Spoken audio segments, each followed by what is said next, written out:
I want to take a second to talk about this KOTD Grand Prix tournament. The South Division had two good battles for the actual tournament that just took place.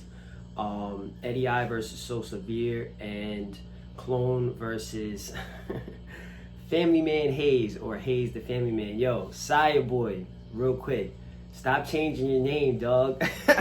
I get it, Hayes, Syah, play with the letters and you get Hayes and Syah depending on how you spell it.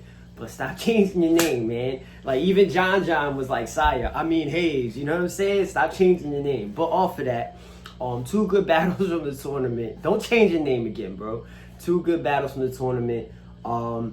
Eddie I versus So Severe. For me, this battle was really, really good. And it was one of those battles where, because if you go by the comments, but if you were looking at the comments while the battle was going on, a lot of people were saying, yo, Eddie I, up until the third round. And So Severe, in my opinion, he finished the way that I wish Lu Cipher would finish.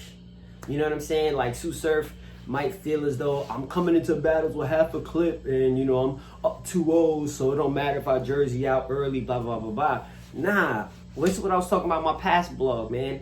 Finish battle strong. And for me, So Severe, I feel like people in the comments are counting him out up until that third round. And that third round, he fought hard. He brought heat in that third. And that's, for me, that's the tipping scale. Now, you can, tipping point, you can still, if people want to argue for Eddie I, it was a really good battle. You know what I'm saying? It's all, battle rap's all preference.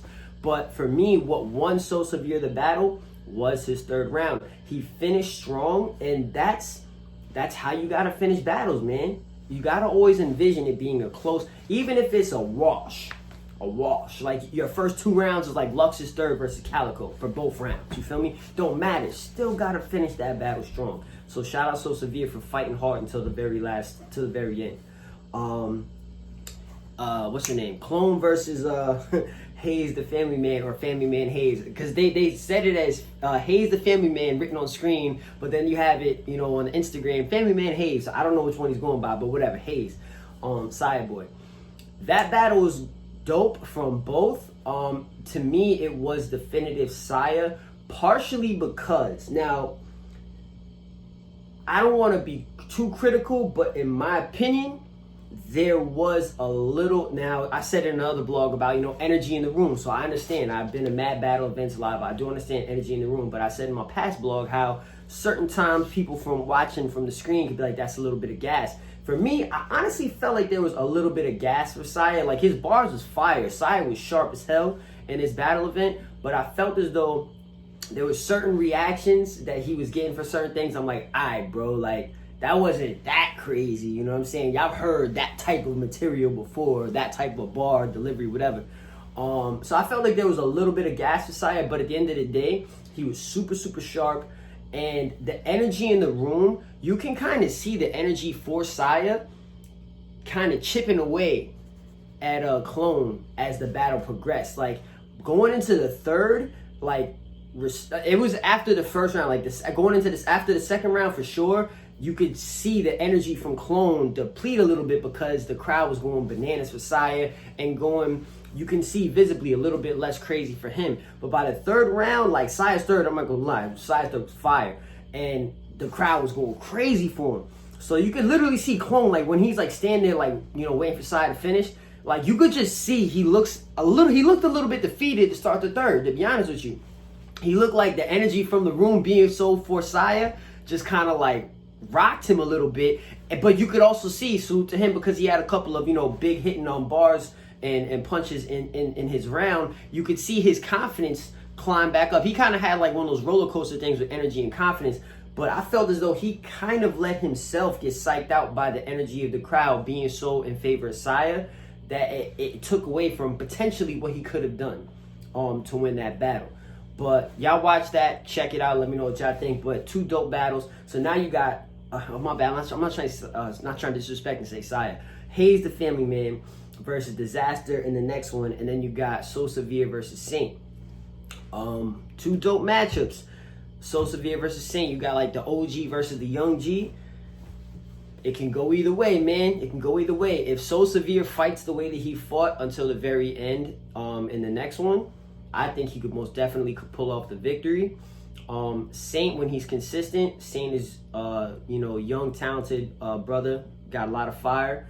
But if So Severe fights till the very end the way he did in this one, I might say that So Severe might take that.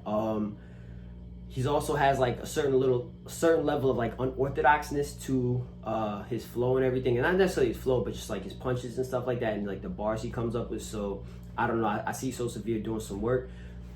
We'll see what happens though. Saint, best of luck. And Dizaster versus Hughes the Family Man. I'm trying not to say Syah. Hughes the Family Man. Good clash. I mean, one of the problems is, and no disrespect to KOTD, but from what happened with Frack, if you beat Diz, you still may not beat Diz. You feel me? It's kind of a boxing match where I've been in these situations where I'm like this. The one fight that I had that like put my name on the map in New York City was the Golden Gloves year I won. I fought this kid named Aaron Fulford, respect to him, and he was like the favorite to win the whole tournament that year. He shouldn't have been in my division. My division at the time was a novice, is like 1 to 10 fights, no more than 10. He had notably like recognized in the newspaper, written out 33 fights, and his record was 30-3. The kid was nice, so he shouldn't have been in my division. But I remember when I got matched up with him in the quarterfinals, I entered the ring, and I was in the blue corner. Yeah, I think I was in the yellow corner. I don't remember the gold corner. Michael Hughes, and it was crickets. Ain't nobody said nothing for me. But then Aaron Fulford, everyone went crazy. And I knew right then and there, I'm like, all right, this kid's the favorite. I have to absolutely destroy this man. Otherwise, I'm going to take an L. I'm going to have to walk away holding the L. Even if I beat him, I'm not going to beat him. So best believe I turned up in that fight. Salute to the brother. He mad cool, you know what I'm saying? But I definitely put in work to make it no debating. I put the work in, you feel me? So I feel like for Hughes, he has to do that against Dizaster, man.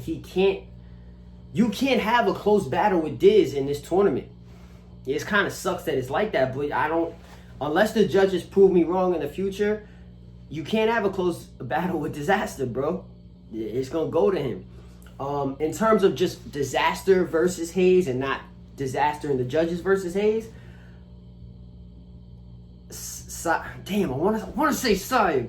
Damn, Hughes the Family Man, or Family Man Hughes, he has to come sharp, just the way he was in this battle. He has to come pen game on 1,000%, performance, delivery, everything, because we already know energy-wise is a big factor in the room. Dizaster has monster energy live. You know what I'm saying? I've actually never seen. Have I seen T-Rex? Nah. I don't think I've seen Dizaster battle live, like in person, but just watching it on camera, Dizaster is crazy energy. So I know in the room it'll get you hyped. So Hughes, man, you got a lot cut out for you in your next clash. I hope you come fully prepared. I don't really know what Dizaster could say to you that could be like some like real like monumental stuff.